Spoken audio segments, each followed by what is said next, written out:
Hi friend चलतु देखा आज गोटे सुंदरिया बैकनेक डिजाइन टी बहुत सुंदर आ नुआ डिफरेंट टाइप आप देखु सुंदरिया लेस को व्यवहार करके किपर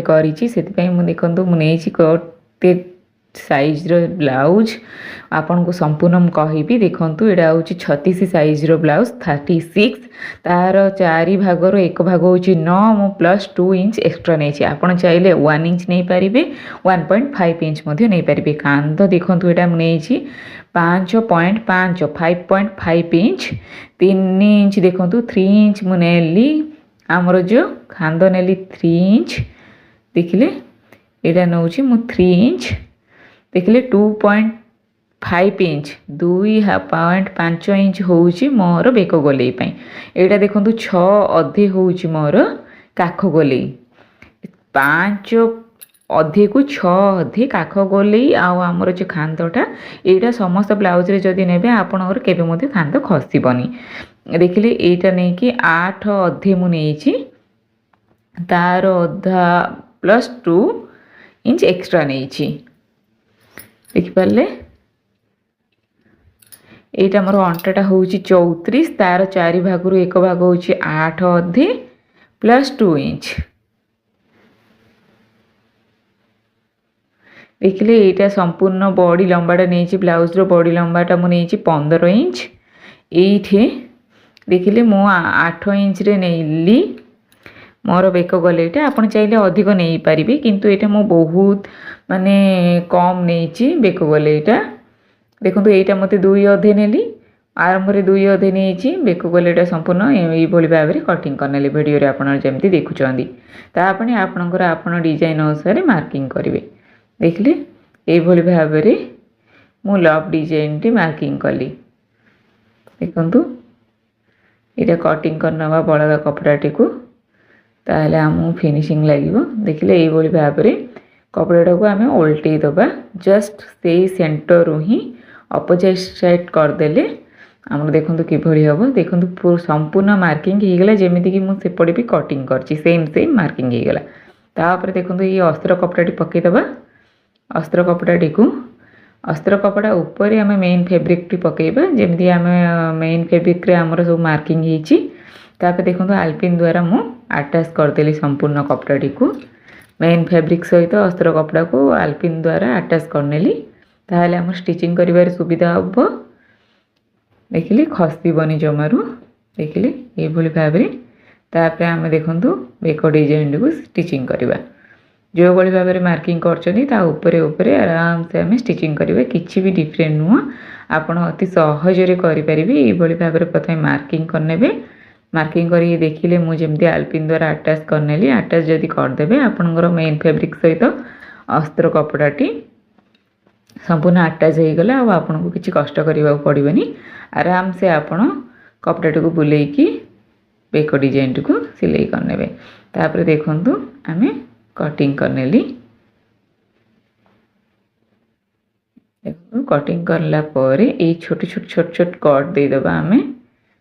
जहाद्वारा कि आमर बेक क्वालिटी बहुत सुंदर आसो आ ठीक भाव में फोल्डिंग हम तापर देखु ये भाव में हो गला आम शेष भागटी को जो अंटाटा को आम ये भाव में अंटा भागटा को ये भाव में ठीक से साइज रे ही आम सिलाई करनबा देखु सेम तापर जो आल्पिन गुड़ाक देइथिली ताको बाहर करनबा बेक गलई आउ अंटा भागटा ये दुटी को सिलाई कला पर आम आल्पिन गुड़ को बाहर करनबा बाहर कर देखु ये जो खोला जगटी थी ताको ये भाव में फोल्डिंग करनबा ताहले आमर किपरि बेक पट्टी आमर फिनिशिंग आसिला ठीक से ही आमर देखिले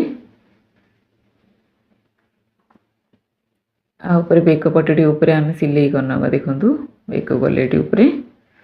आपण मैंने मो चैनल को जदि प्रथम थर आछनी मो चैनल को सब्सक्राइब करने को जमारू भी भूलें यही भाई सुंदर सुंदर वीडियो देखिए मो चैनल को सब्सक्राइब करूँ वीडियोटी भल लगे सांग मान सहित शेयर करूँ और लाइक करूँ संपूर्ण वीडियोटी निश्चय देखूँ देखले हो गले एवं अंटा भागटी ये भाव में आम सीधा सिलाईटी पकईदबा देखिए सीधा भाव में आम सिलाईटी पकईदेले तापर देखु ये जो आमर रहिला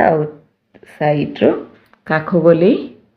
आउ साइडटा को आम मेन फैब्रिक सहित अस्त्र कपड़ा को आटाच करनवा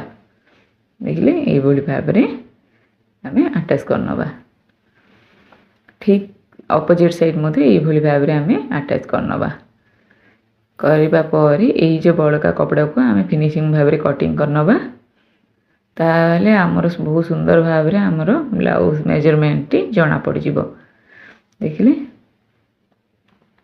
ये भाव में आम कटिंग करनवा कलापर देखो यहीटा मोर सिंपल ये ब्लाउज री लेसटा मुझे डिफरेंट आगे अलग व्यवहार करनी आर संपूर्ण लेस टी मुझे हाथ में व्यवहार करनी हाथ डिजाइन टी मत बहुत जल्दी मोर चैनल रे आसीबा आपण माने देखिबे देखिले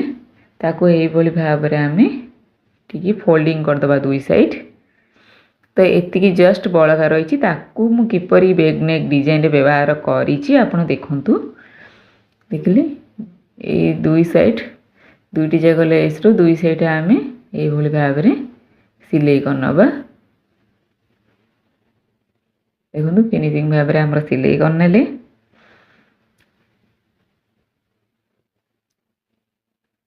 आपण मैंने ये भाव में सुंदर सुंदर नुआ नुआ back neck design different different type रो ओनली स्टिचिंग भावतु ब्लाउज स्टिचिंग नुह डिफरेंट डिफरेंट टाइप रो स्टिचिंग देखिए मो चैनल को सब्सक्राइब करूँ देखो यहाँ संपूर्ण ये जो आमर 4.5 इंच रही देखिले तल को आमर बैकनेक डिजाइन ठू नेक टू तल पर्यंत आमर 4.5 अच्छे मुझे अधारे मार्किंग कली मार्किंग करी देखो ये भाव में आमर सेंटर रे यही भाव में लेस टी को इंटू भाव में आम पकई नेली देखो आल्पिन द्वारा मुझे आटाच करनेली जहाँद्वारा कि आमको सिलाई कर सुविधा हे देखो ये भाव में प्रथम गोटे लेस को सिलेबा देखिले डिफरेंट टाइप रो नुआ डिजाइन टी प्रथम थर आप देखुवे सिंपल और डिफरेंट बहुत सिंपल डिजाइन टी देखिले ये भाव में आम गोटे लेस को सिलाई कले देखिले तापर आ गोटे लेस को मध्य ये भाव में आम सिलाई करनवा देखु ये डिफरेंट आ बहुत सिंपल आपन को आजिकल जो बहुत हेवी हेवी डिजाइन हो गला यहाँ टी डिफरेंट आ बहुत सिंपल टी से हेवी डिजाइन रू बाहर की आम गोटे सिंपल डिजाइन कर देखो यहाँ 10 इंच को 4 इंच रोटे कपड़ाटा अच्छी ताको यही भाव में फोल्डिंग करके गोटे सिलाई पकई नवा उल्टा साइड देखो ये सिलाईटा पड़ुची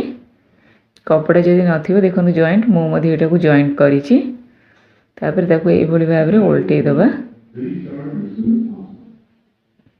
देखिले ये भाव में उल्टे कि आम जो स्टिचिंगटा पड़ा ताकू सेंटर रखी गोटे आयरन टी करदे देखिले ये भाव में आयरन करने स्टिचिंगटा आम साइड रे न रही सेंटर रही देखो यहाँ टोटाल 4.5 आसला 4.5 सेंटर रे आप दुई साइड फोल्डिंग करके सेंटरटा 4.5 रखिए तार सेंटर रे देखो ये भाव मार्किंग करके ये भाव में बटरफ्लाई डिजाइन करनवा देखिले तापर सेंटरटा को आम ये भाव में छुंची सूता माध्यम रे गोटे सिलाई करने देखिले तार ये भाव में सेंटर रे गोटे माली देदेली गोल्डन कलर आपणकर ब्लाउज रो डिजाइन तार कलर देखिए आप व्हाइट कलर कौन सी कलर मध्य दे पारे देखिले ये गोटे गंठी पकईदेली ये गला आमर यही भाव में आम मन इच्छा से डिजाइन को रखिपारे से गोटे मार्किंग करवा देखु आम करवा तार ठीक सेंटर रखा जमीक आमर सुंदर लगे देखिले स्टिचिंग करनेली तापर यही भाव में अंटा भागटी देखो फोल्डिंग कली सेंटर पर्यंत वन साइड रू सेंटर पर्यंत फोल्डिंग करके 3 इंच को देखो इन्हें हाफ इंच नुह आप 0.3 ने मार्किंग करेंगे यहाँ ठीक सेमती देखु ये भाव में सेंटर पर्यंत फोल्डिंग कले ये दुई साइड आम दुईटी प्लीट देदेबा 3 इंच मार्किंग करके ये भाव में 0.2 कि 3 रे आम गोटे स्टिचिंग देदेबा जोटा कि आमर प्लीट भाव में बहुत सुंदर लगे प्लीट ही आम बैकनेक डिजाइन को अधिक सुंदर दिए आप प्लीट देवाक जमारू भूलें से 0.1 इंच हो जदि प्लीटा देवा आमर बैकनेक डिजाइन आहरी सुंदर लगे संपूर्ण वीडियोटी देखि धन्यवाद चैनल को सब्सक्राइब करने को जमारू।